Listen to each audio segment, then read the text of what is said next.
Hello, this is Dr. Christy Patton-Lukes, a chemical engineering professor at Missouri S&T. We are continuing with our discussion of numerical differentiation. And just as a quick reminder, we started by looking at the definition of the derivative, and we used a Taylor series in order to get forward difference or backward difference methods of estimating a first derivative or higher order derivatives. And what we came up with had an error term, or the remaining terms after I truncated my approximation. That error was on the order of delta x, which if delta x, if I'm choosing points that are 0.001 apart, that means that my answers are going to be something 0.0001, 2, 3 apart, something like that. So it gives me a rough estimate of the magnitude of my error.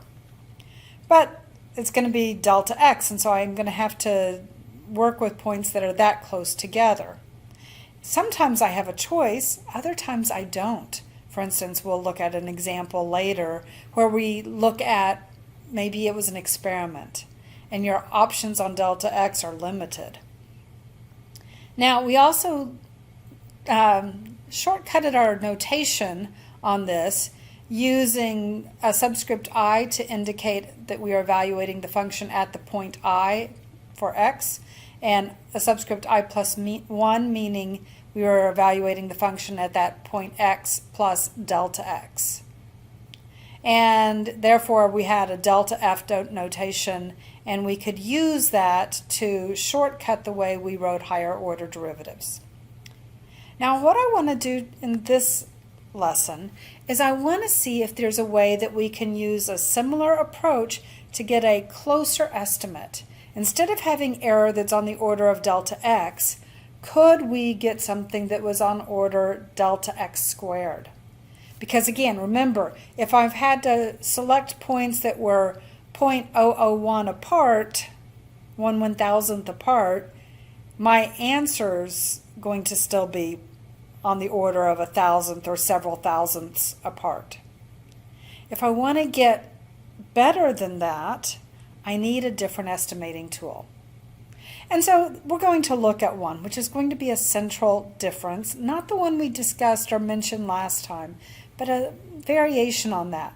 So let's use our Taylor series again, okay? But this time I'm going to use the combination that's going to be a little bit different.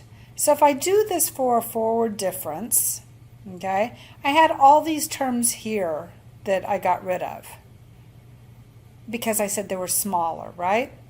Well, if I could eliminate this in some way, then I would be picking up this as my error. So let's do this, okay? So we're going to take our Taylor series. I'm wanting to have this as my error, so I need to eliminate this. Well, how do I eliminate that? I could simply take my approximation for the second derivative and substitute that in, right? That would work. And if we do that, we end up with this as our expression here, okay?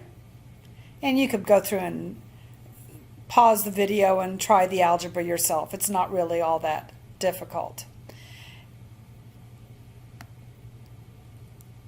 Let me just kind of remind us now of some of these various formulas, because it's going to start getting crowded in your brain. It's helpful to have these written down someplace to look up when you need them. But what we've been talking about was these. So the first derivative is f of I plus 1 minus f of I over delta x, and that was my forward difference. And the error on that was delta x.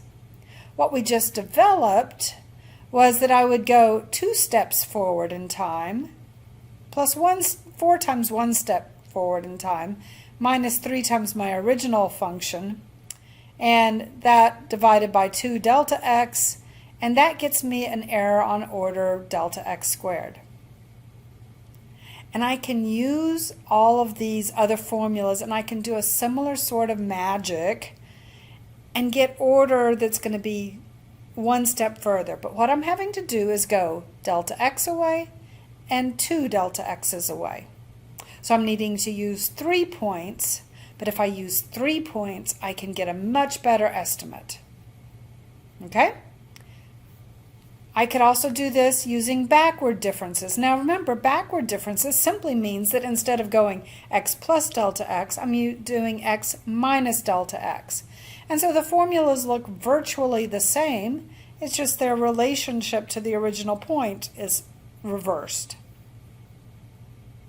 But again, my error for the simple using only 2 points is error order delta x. Using 3 points, error or on the order of delta x squared. So I get a closer estimate if I use 3 points, x minus delta x, and x minus 2 delta x's. Now that central difference estimate. So if I look at a central difference estimate, then I can use the forward Taylor series and a backward Taylor series and combine those. Now if I combine these just by subtraction, I end up with this expression. And if I'm looking for f prime of x, then what I end up with is this. But the terms here, the f double prime of x terms, disappeared. Right? I subtracted, they went away. These didn't go away because they had opposite sign. So therefore, I still end up with my f triple prime of x, which means my error estimate is on the order of delta x squared. Now what this means is that if I want to know what the derivative is at the point, I can hop delta x ahead, delta x behind, divide by twice delta x, that's the width of my point, and that will get me an error estimate that's on the order of delta x squared. So I'm only needing to evaluate at 2 points in order to get a better estimate. Now if I go ahead and extrapolate this to the higher order derivatives, we end up with these as our formulas. So this is my first derivative, my second derivative, my third derivative, and my fourth derivative. Now I'm not going to work this out, but I can play the same game I just did to now take this a stretch further. If I want to hop 2 delta x's ahead and 2 delta x's behind, so this is a 4-point estimate, I can get on the order of delta x to the 4th power, a much closer estimate. So I'm going to stop this lesson at this point. We're going to come back and we're going to look at a couple of examples. We'll do first an example using a function written out, like just an algebraic expression. And then we'll do another one where the function is based on data maybe taken from the laboratory, and see how we can apply these formulas. Thank you very much for your time.